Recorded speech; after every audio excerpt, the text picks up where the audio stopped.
Señor presidente, muchas gracias. Señora presidenta, buenas tardes.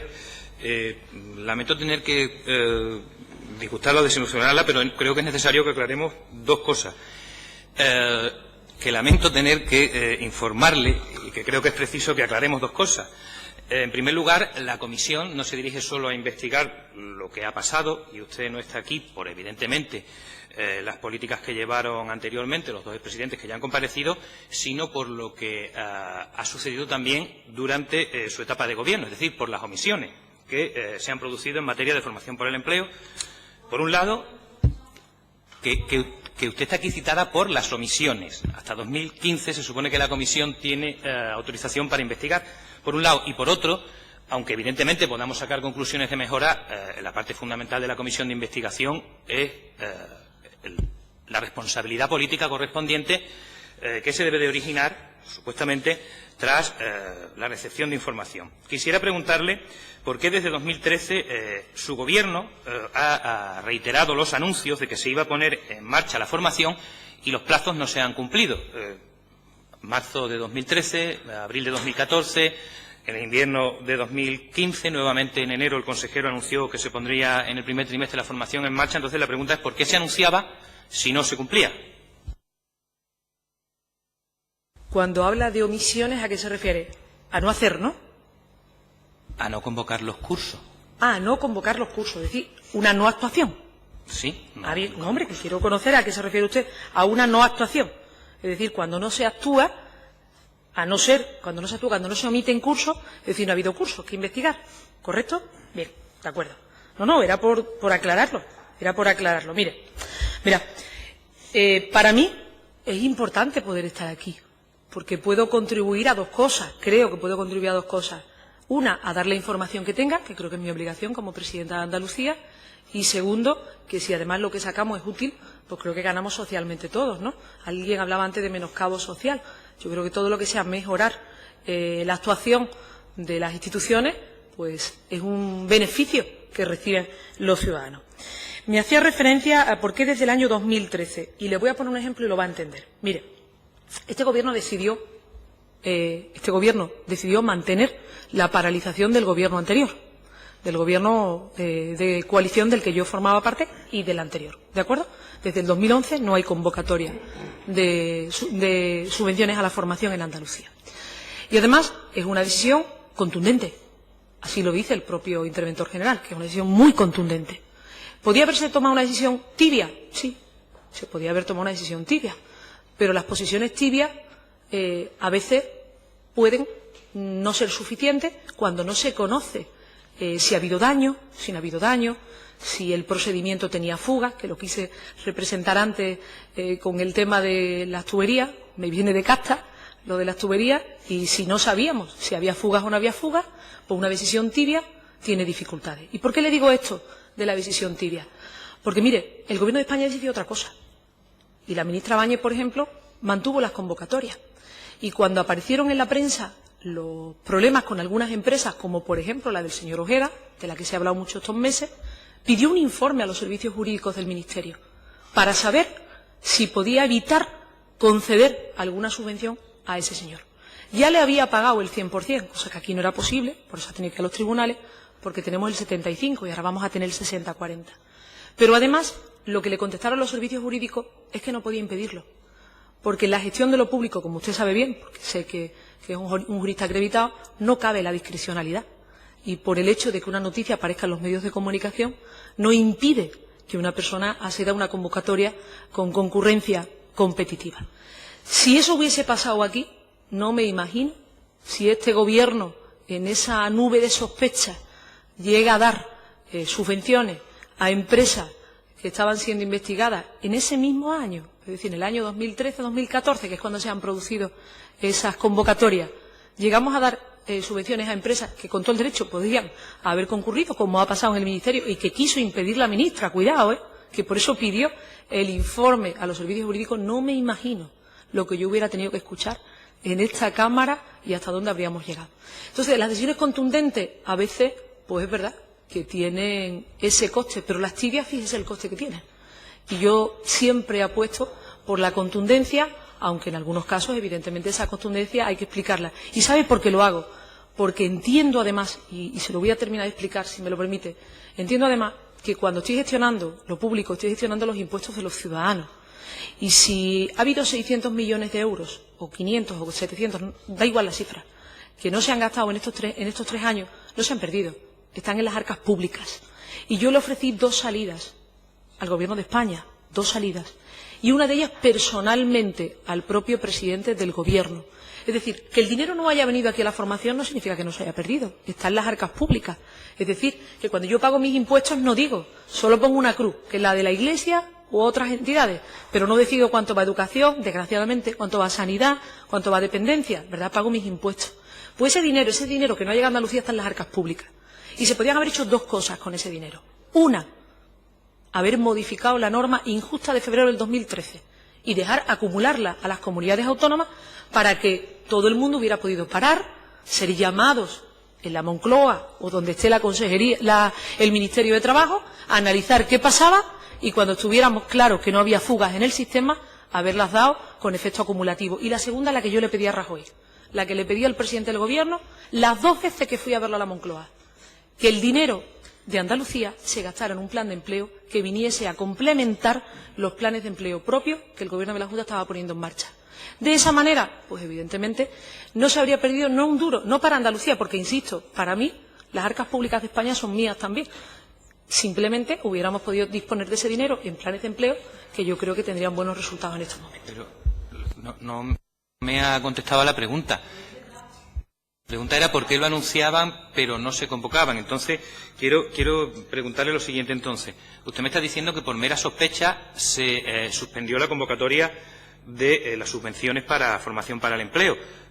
¿Contó con algún informe sobre el impacto efectivo de esa suspensión? Yo no le he preguntado precisamente por el dinero, porque efectivamente dinero que no sale del Tesoro Público para un fin irá a otro, pero claro, como nos han reconocido anteriormente los consejeros, uno tras otro, y sobre todo el actual, efectivamente el impacto ha sido de entre 30 y 70.000 empleos que no se han creado anualmente derivados de la suspensión. Entonces, espero que, valorando entre la mera sospecha y la responsabilidad política que podía originarse por ello y la afectación social a la gente que necesitaba trabajo y que evidentemente se conseguía con esos cursos, quiero creer que habrá algo más que le llevó a tomar una decisión tan grave, no una sola sospecha. Yo no he usado el término mera sospecha, he dicho dudas. No, de hecho, ni siquiera. En estos momentos, si usted me pregunta, ¿tengo la sospecha? Pues no, creo lo que he dicho al principio. Es decir, que ha habido más fondos, ha habido menos personas para gestionar, habrá quien no habrá actuado correctamente, que serán los menos, y habrá otros que habrán imputado gastos que no le corresponden. Es decir, no me corresponde a mí tener sospecha o no tenerla, pero sí entenderá conmigo que se abran diligencias previas en no sé cuántos juzgados de Andalucía, que se produzcan detenciones masivas, que ya veremos en qué quedan, ¿verdad que sí? Pues no son meras sospechas, son una alarma suficiente, o una alerta, mejor dicho, suficiente, unida a un informe de la Cámara de Cuentas al que han hecho ustedes referencia todos estos días, que me parece que lo responsable, lo prudente y contundente es parar, verificar masivamente, cosa que no ha hecho, por cierto, nadie en España, si no hay ninguna administración que haya verificado todo lo que ha hecho la Junta de Andalucía, y que a partir de ese momento, cuando las cosas estén verificadas, correctas, y haya garantía de que no hay fuga, y aquello que se pueda mejorar se mejore. Por eso he hecho antes referencia a 2 elementos que creo que pueden mejorar las órdenes, y si hay más, pues lo dirán hoy los servicios jurídicos y el interventor general, pues aquello que se pueda mejorar se mejora. Lo que sí hay garantía es que no ha habido en estos momentos, como decía, fuga en este tiempo. Y hay a quien le gustan más las soluciones tibias, pero yo siempre en la gestión de los recursos públicos prefiero las contundentes. Respecto a la creación de empleo, mire, el último año hemos creado 1 de cada 3 empleos en España, en Andalucía. Se ha creado, porque soy de la que creo que el tejido productivo, el tejido empresarial es el que crea el empleo. Las instituciones podemos generar las circunstancias idóneas para que se cree empleo a más velocidad. Y además creo que trabajar mucho más en exigir que sea de calidad. Pero bueno, 1 de cada 3 empleos se ha creado en Andalucía. Y se ha hecho sin convocatoria de formación en la calle. En cambio, hemos invertido muchísimo, por ejemplo, en universidad, muchísimo más que otros territorios. Y en cambio, pese a tener unos jóvenes muy bien formados, con una alta titulación, y con una cualificación profesional muy reconocida, y aquí hay personas también del gremio que lo saben, no han tenido oportunidades aquí. ¿Y ha sido por la formación? No, era de primer nivel, era por las oportunidades. Entonces no me parece justo, me parece de verdad muy débil el ligar directamente la creación de empleo con la formación. ¿Podría haberse ayudado más en la creación de empleo? No, yo creo que se hubiera podido ligar quizá la oferta y la demanda, pero insisto, si me atengo exclusivamente a la formación, pongo el ejemplo de la universidad y se da cuenta de que mejor formado que ellos y muchos han tenido que coger la maleta. Claro, lo que pasa es que yo solo planteaba eso de la contundencia por el efecto o por el impacto real en el empleo que se producía, que evidentemente si el sistema Argo nos estaba indicando que al fin y al cabo, por lo menos, se creaban con las subvenciones anuales una media de entre 60, 70, 80.000 empleos, que aunque fueran temporales, bueno, pues por lo menos permitían a gente llevarse un sueldo a casa, y en muchas ocasiones titulaciones que en algunas ocasiones, como el sector aeronáutico, efectivamente le han permitido obtener empleo de calidad o de larga duración. Claro, la cosa es que en esa valoración, que creo que debió de hacerse previamente antes de decidir suspender el régimen de subvenciones, se hubo de contrapesar el riesgo político, como usted me reconoce, y el riesgo efectivo desde el punto de vista laboral, social o de creación de empleo. En cualquier caso, creo que sí me ha contestado a esta cuestión. Quisiera también preguntarle, como miembro del Consejo de Gobierno anterior y como actual presidente de Andalucía, de la Junta de Andalucía, ¿qué valoración hace usted del régimen de exceptuaciones que se aplicaron a las entidades beneficiarias de los cursos de formación? Dos cosas. La primera, a la que me ha dicho antes, y ahora le entro en las exceptuaciones. Mire, es que yo no contemplo ese porcentaje de creación de empleo al que usted ha hecho referencia, y le voy a poner un ejemplo.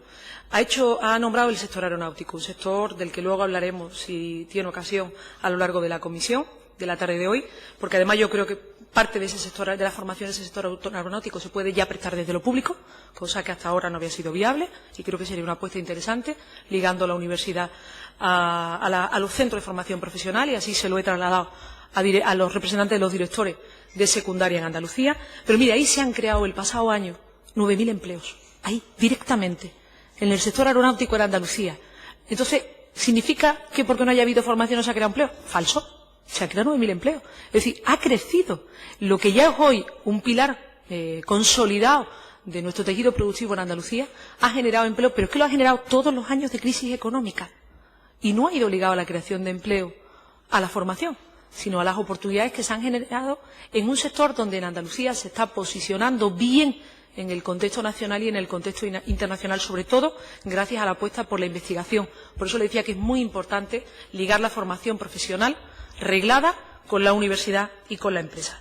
En segundo lugar, me hablaba por el régimen de exceptuaciones, que forma parte, ha sido creo que analizado aquí bastante, dentro de ese régimen garantista que se pretendía en el año 2004, que yo no lo he utilizado, como bien sabe, no lo he utilizado, y además porque no he tenido formación, también es evidente, pero que es perfectamente legal,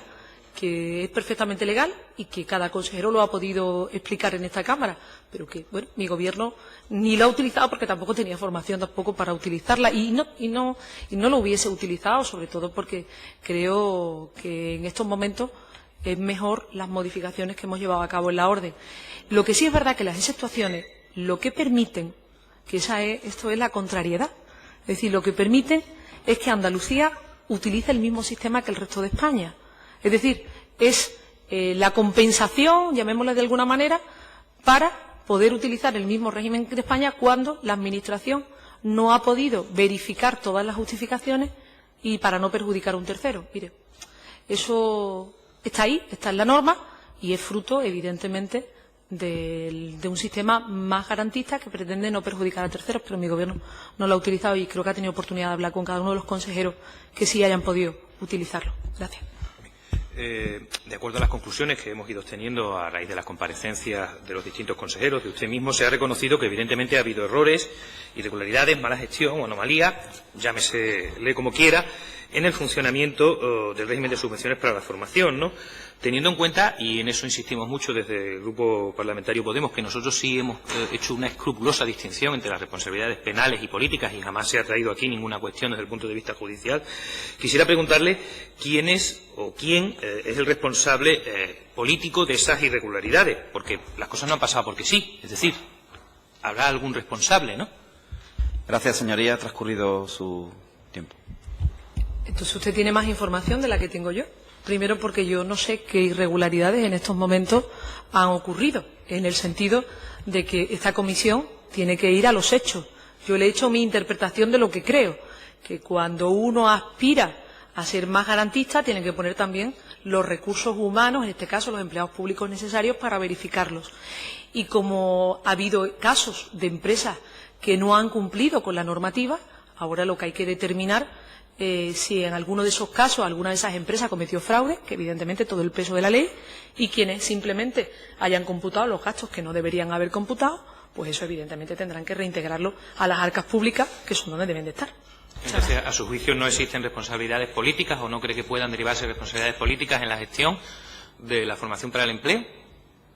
Mire, es que usted insiste en que yo califique o haga juicios de valor sobre una circunstancia que en estos momentos quizás usted sabe más que yo, porque los propios interventores han dicho que no hay menoscabo y, por lo tanto, al no haber menoscabo de los fondos públicos no ha habido fraude. Si los tribunales mañana determinan otra cosa, cambiará el escenario, evidentemente. Y estaré tan pendiente como estará usted, no solo de las conclusiones de esta Cámara, sino también del contenido de lo que las actuaciones judiciales llevan.